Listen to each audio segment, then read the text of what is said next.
Hello दोस्तों, मैं हूं दीपक मसीह और मेरा चैनल में आप सबों का बहुत बहुत स्वागत है। परमेश्वर के वचन के साथ आप लोगों की सेवा में मैं हाजिर हूं। और आज मैंने जो वचन लिया है वह है उत्पत्ति की पुस्तक 3 अध्याय के 15 पद। लेकिन वचन में जाने से पहले मैं चाहता हूं कि 3 अध्याय की घटना को थोड़ा सा हम लोग रिवाइज कर लें, जहां पर शैतान भेष बदल कर सांप के रूप में आकर हवा को कन्विंस किया और हमारे पहले पेरेंट को पापों में फंसाया। परमेश्वर जब उनको सजा सुना रहा था तो ये 15 पद शैतान के लिए इस्तेमाल किया, जहां लिखा है, मैं तेरे और इस स्त्री के बीच में तथा तेरे वंश और उसके वंश के बीच में बैर उत्पन्न करूंगा। वह तेरे सिर को कुचलेगा और तू उसकी एड़ी को डसेगा। दोस्तों, यह वचन बहुत ही साधारण सी लगती है, लेकिन इसी वचन में परमेश्वर की उद्धार की योजना का रहस्य छिपा हुआ है। परमेश्वर हमसे कितना प्रेम करता है उसका प्रमाण हम यहां पर पाते हैं।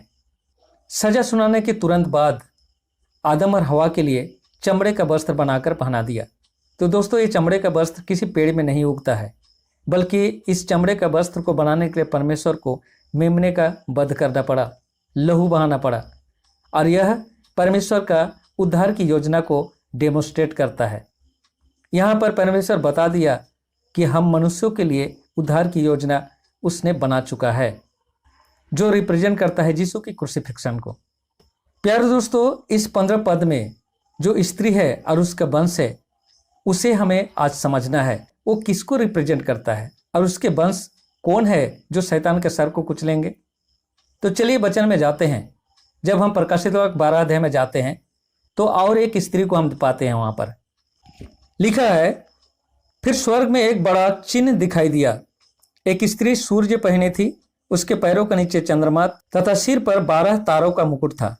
वह गर्भवती थी तथा बच्चे को जन्म देने के लिए प्रसव पीड़ा के कारण चिल्ला रही थी। प्यारे दोस्तों, यहाँ पर एक स्त्री जो गर्भवती है, सूर्य ओढ़े है, चंद्रमा उसके पैरों के तले है और 12 तारों का मुकुट है। बाइबल के अनुसार एक स्त्री मंडली को रिप्रेजेंट करता है। तो यहाँ पर देखते हैं कि यह स्त्री प्रेग्नेंट है। इसका मतलब यही है दोस्तों कि यह ओल्ड टेस्टामेंट चर्च है, और old testament church juice people थे, परमेश्वर के चुने हुए प्रजा। और इसी ज्यूस पीपुल के यहूदा वंश से यीशु का आगमन हुआ। लेकिन शैतान उत्पत्ति की पुस्तक 3 अध्याय के 15 वचन को ठीक से नहीं समझ पाया। वो सोचा स्त्री का मतलब है हवा और उसके वंश का मतलब है उसके संतान। इसलिए कैन के जन्म के साथ ही शैतान उसके पीछे लग गया और उसे अपने वश में कर लिया। लेकिन बाद में वो थोड़ा कंफ्यूज हो गया, क्योंकि उसका दूसरा बेटा एबेल था, वो लॉयल था, धर्मी था। वो परेशान हो गया, ये भी तो स्त्री का बेटा है, कहीं ये तो नहीं है जो मेरा सर कुचलने वाला है। अब उसको मारने के लिए उसने हाथ पैर नहीं चलाया, बल्कि उसके भाई को इस्तेमाल किया। और दुखद घटना यहां पर है दोस्तों कि एक भाई के द्वारा दूसरे भाई की हत्या हुई। लेकिन परेशानी वहां पर खत्म नहीं हुई शैतान की, क्योंकि स्त्री का वंश बढ़ता ही गया। वो परेशान हो गया, कितनों को अपने बस में करेगा, कितनों को मारेगा, क्या करेगा, कौन है जो असल मेन व्यक्ति है।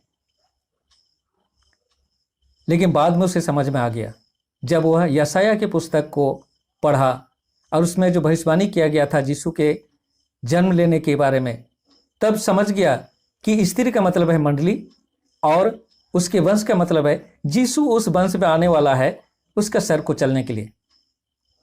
और शैतान उसके आने से पहले पूरी प्लानिंग कर चुका था यीशु को मारने के लिए। चलिए दोस्तों, किस तरह से शैतान प्लानिंग किया था उस चीज को हम लोग वचन से देखते हैं। इसी प्रकाशित वाक्य का अगला वचन अगर हम देखते हैं 3 और 4 पद को, तो हम पाते हैं, एक और चिन्ह स्वर्ग में दिखाई दिया, और देखो लाल रंग का एक विशाल अजगर था। उसके 7 सिर और 10 सींग थे तथा उसके सिरों पर 7 मुकुट थे। आगे कहता है, वह अजगर उस स्त्री के समक्ष खड़ा हो गया जो बच्चे को जन्म देने वाली थी, कि जब बच्चे का जन्म हो तो वह उसको खा जाए। तो प्यारे दोस्तों, इतिहास में जाते हैं। यीशु का जन्म हुआ उस समय रोमन साम्राज्य था, और रोमन साम्राज्य का ही एक राजा जो हेरोद था, यीशु को मारने के लिए बेतलेहम में सेना भेजा था। और उसने यीशु के मारने के लिए 2 साल से कम उम्र के सारे बच्चे को मरवा डाला था, क्योंकि वह नहीं पहचानता था कि यीशु कौन है। इससे साफ पता चलता है दोस्तों कि रोमन एम्पायर को लीड कर रहा था शैतान, और इस रोमन एम्पायर के माध्यम से यीशु को मारना चाह रहा था। चलिए इसको और भी क्लियर कर लेते हैं। आगे हम पाते हैं कि ये 7 सिर और 10 सींग का क्या अर्थ है। इसी 12 अध्याय के 9 पद में क्लियर हो जाता है कि ये शैतान है।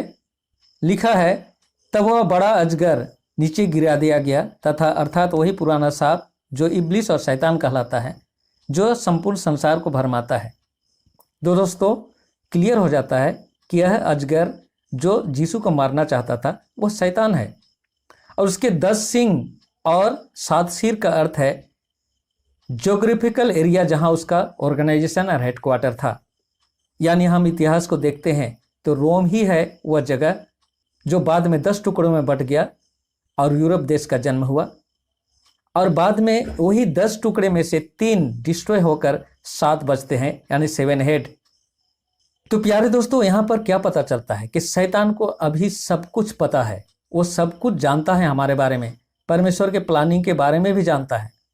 इसलिए अभी हमें और भी सावधान रहने की जरूरत है, क्योंकि शैतान सामने नहीं आता है बल्कि हमारे रिलेटिव, हमारे प्रियजन को इस्तेमाल करता है हमें बर्बाद करने के लिए, हमारे परिवार को डिस्ट्रॉय करने के लिए। जिस तरह से कैन और आबेल को उसने पूरी तरह से बर्बाद कर दिया। तो दोस्तों, मैं इसी तरह का परमेश्वर के वचन को लेकर आप लोगों की सेवा में आता रहूँगा। यदि आप लोगों को मेरा यह प्रोग्राम अच्छा लगता है तो मेरे इस चैनल से जुड़िए, सब्सक्राइब कीजिए और बेल आइकन को दबाइए ताकि नोटिफिकेशन आपको तुरंत मिल जाए। और अगर अच्छा लगा हो तो इस वीडियो को लाइक ज़रूर करें। तो मिलते हैं अगले वीडियो में और जानते हैं परमेश्वर की और भी रहस्यों को। तब तक के लिए परमेश्वर की आशीष आप लोगों के साथ हो। धन्यवाद।